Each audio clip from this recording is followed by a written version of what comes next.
emanation from the Pentagon or from White House. And I mean, I had been up talking about George Bush saying before the Twin Towers horror, look, when I grew up it was the communists. Now we don't know who they are, but they're out there, and we've got to fight them. And you know, it was in a way a terrible, insightful prophecy. Anyway, when the moment approached and he got to talking about Iraq, the old heart started pounding, boom, and I thought, you know, I'm a doctor, I know how the physiology works. Once that starts, you can't stop it. And I thought, I'm going to make a fool of myself here, but the next thing I was on my feet in automatic and speaking directly to the President saying, if you abide by the laws of the world will respect you. You are in our country, respect our laws. You've taken your people out of Guantanamo Bay to the courts in the US, take our people out of Guantanamo Bay and return them to the justice system of Australia. Well, the aggro in that parliament after that. Oh well, you know, the speaker ruled me that I must leave the chamber at the immediately, and I just sat there and said, well, I'm not. The speaker has no control over senators. The poor sergeant at arms came up, and he had a very, very beautiful. It's not a décolletage, is it? He had a very nice lace thing on with a big stick, and said, Senator Brown, you'll have to leave. The Speaker's ordered you. I said, the Speaker has no authority. I'm a senator. The President had been in the chair, different matter. Ask him to go and read the rule book. And Kerry spoke up as well, and we sat there. But after we got to the back, there was, you are such a so-and-so, from fellow parliamentarians, we're going to knock your lights out, you have wrecked our day, you have been so rude, so polite. I went out to, I took George Bush's hand. By the way, he does this. Just to show that, you know. And then went out. Well, Ben Oakwest from my office met me and said, Bob, the phones are in meltdown. Various people offered, including somebody who wanted to interview me tomorrow, that man on Sydney radio in the mornings. Right? Jones, Alan Jones. You know, and you should be put in a cage and should be this and that. And a very interesting left-right thing here. There was not too much input from thoughtful, concerned people. We tend to wait, get a balance of judgment, and then, but the right, bang. There was nooses, there was death threats, there was a huge barrage. I'll never forget my staff having to put up with this that day and afterwards. But afterwards in came the reverse. And just today I read to the press club a letter from a gentleman who sent an email yesterday saying, when you did that with George Bush, I thought you should resign. I was a Liberal Party member. You were, you know, so despicable, etc., etc. Now, I've had another look at George Bush and what he's done, and I'm voting Green. All right, well, one more question from me, and then we can let the orderly queue form at the mic, where short questions, not statements, will be made. Look, just on a policy issue, Bob, I think, again, you know, looking down the track, there's so much in the day-to-day politics, but important things often get overlooked. And in the last couple of years, the Parliament's finally started to talk a bit about population. And I guess my question to you is, why do you think our Parliament and our public debate finds the conversation so challenging? I told you, Rachel, I'll get you to answer the hard ones. Look, we don't want to talk about population because it's very personal. And yet, by not talking about it and not addressing it, and I got a question about that at the press club today, we're cheating everybody who comes after us. And the last Pope said that we could have 40 billion people on the planet. You know, when I came onto the planet, there were 2.5 billion. There's now 7 billion. There'll be 9 to 10 billion by the time most people in this room are my age.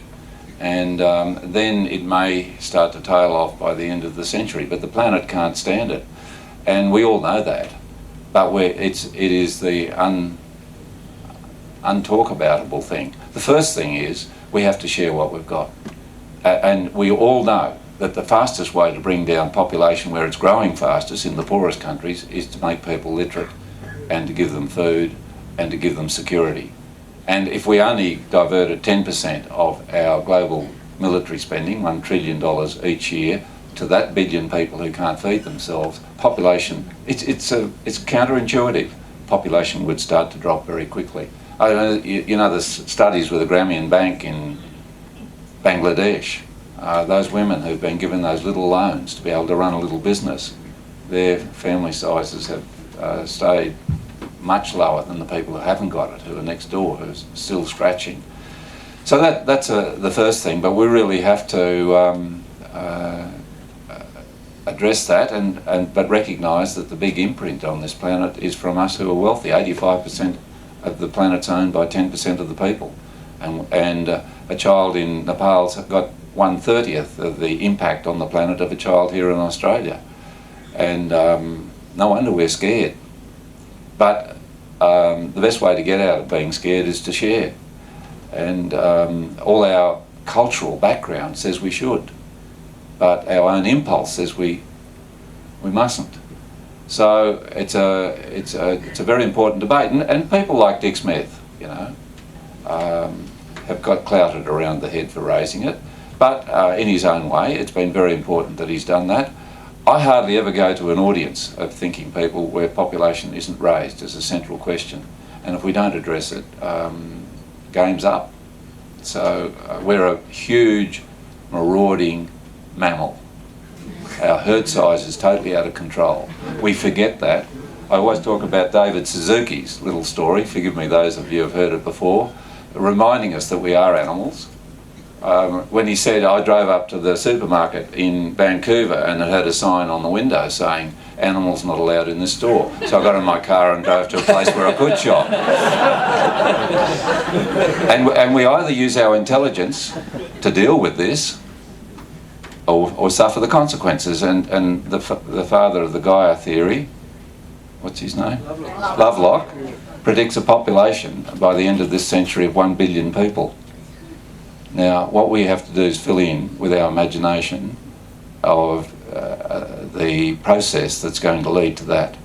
And if we haven't got the intelligence to fix this up before we get to the catastrophic impact of climate change, loss of food resources, too many people, too much money, too many guns.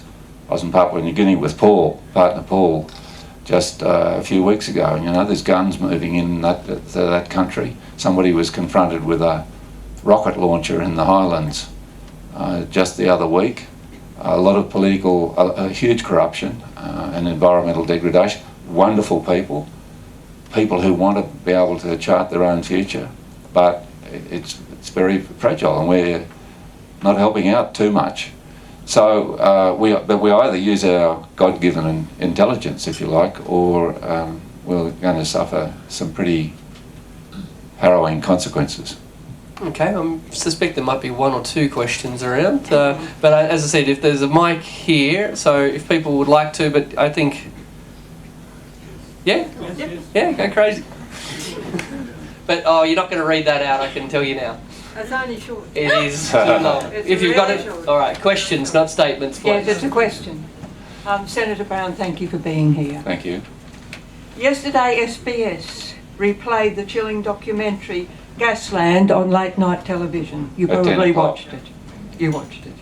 The practice of drilling coal seam gas, CSG, is a risk to health, the environment and the ozone layer. It is gaining momentum in Australia at an alarming rate. Only recently, Cockatoo Coal Company secured permission for 120 drill holes for an exploration project in the huge area of the Southern Highlands. Are we trying to shut the stable door after the horses bolted? If so, could you comment further on the present situation on gas fracking in Australia and what the Greens are doing to put environmental safeguards in place? If not, what are the Greens doing to prevent this potentially catastrophic situation? Thank you. Well, at the outset, let me say, for the Greens to be able to put environmental measures in place, we need to be in government. And for government to be in government, we need 51% of the people to vote for us. And J.K. Galbraith, the great American economist, who died not long ago, well, almost just short of his century, said that the parliaments reflect exactly the people. It's true. And people don't want us to be able to put environmental safeguards in place yet. And we'll see. When it comes to coal seam gas, the fracking is one where they put chemicals into the, and pretty dreadful, including carcinogens, into the coal to bring the gas up. There's, more commonly in Australia, water is forced down. It puts pressure onto the coal, and up comes methane. 40,000 drill holes in the Darling Downs plant alone, and the farmers have to allow these gas drillers onto their land. The mining laws written by the big parties override all other laws and rights. And it's coming to the Liverpool Plains, it's coming to northeast New South Wales. There's even one in downtown Sydney being planned, because there's a lot of this stuff down there if you can only use a method to get it out. And of course it takes probity. We're around the world exploiting massive fossil fuel resources, and that's one of them, without any thought to the future. And I released Naomi Edwards' paper on the mining industry in Australia.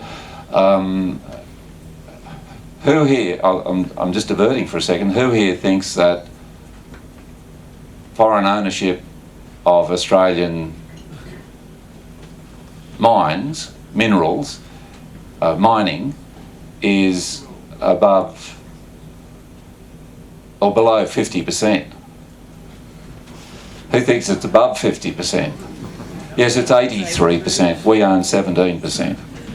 And no wonder we... you know, it's another story. But we are ceding, and I got called xenophobic, of all things today, by the mining industry for raising by Mitch Hawke. But you know, we have to have a debate about it. And food producing lands are much more important than this extraordinary and funded. It's publicly funded, and we have. I say this. Please watch this process. We're talking about a climate change outcome or a carbon price outcome shortly. I'll keep saying it's not going to be what the Greens would want. Until we get 51% of the vote, it won't be. We use our sectional mandate, 12% of the vote, I think disproportionately, to get an outcome. But we ought to have due probity in coal seam gas, and we haven't got it. But it's great gas lands, which shows the tragedy of what's happening in the United States, to wake us up to it before it happens here in Australia. This is a question I've been wanting to ask you for a long time, Bob. The Australian Greens, what's your relationship with, say, Le Vert in France and the German Greens and wherever else they got Green parties? And also the solitary Canadian that was elected just recently. Who came first? Did we have the ideas first and then pass it on to them? Look, it'll be... I'm very tempted to say yes, it was our idea, but it's happened by spontaneous combustion around the world, that we must have a different political philosophy that that looked at people as equal, and that looked at this planet as the only living entity which gives us life and sustenance, and it honoured both. And the Greens established the first Greens party meeting as such, establishing the first Greens, was in Hobart Town Hall on the 23rd of March 1972, a month before I got there. New Zealand had a National Greens Party just a month later. In Europe, the Greens parties were establishing in the 70s as well, but they called themselves the Ecology Party, the People's Party, and so on. Petra Kelly came to Australia, met up with Jack Mundy, who had the green bands, which saved the buildings around Circular Quay and Kelly's Bush up at Hunters Hill and so on. she saw this interrelationship between workers, the Builders Labourers Union, and the environment. This term green ban, a change from black ban, and she took the word back to Europe, and Jack Mundy went to Birmingham. So what we can do is claim the name green became De Grünen in Germany, and the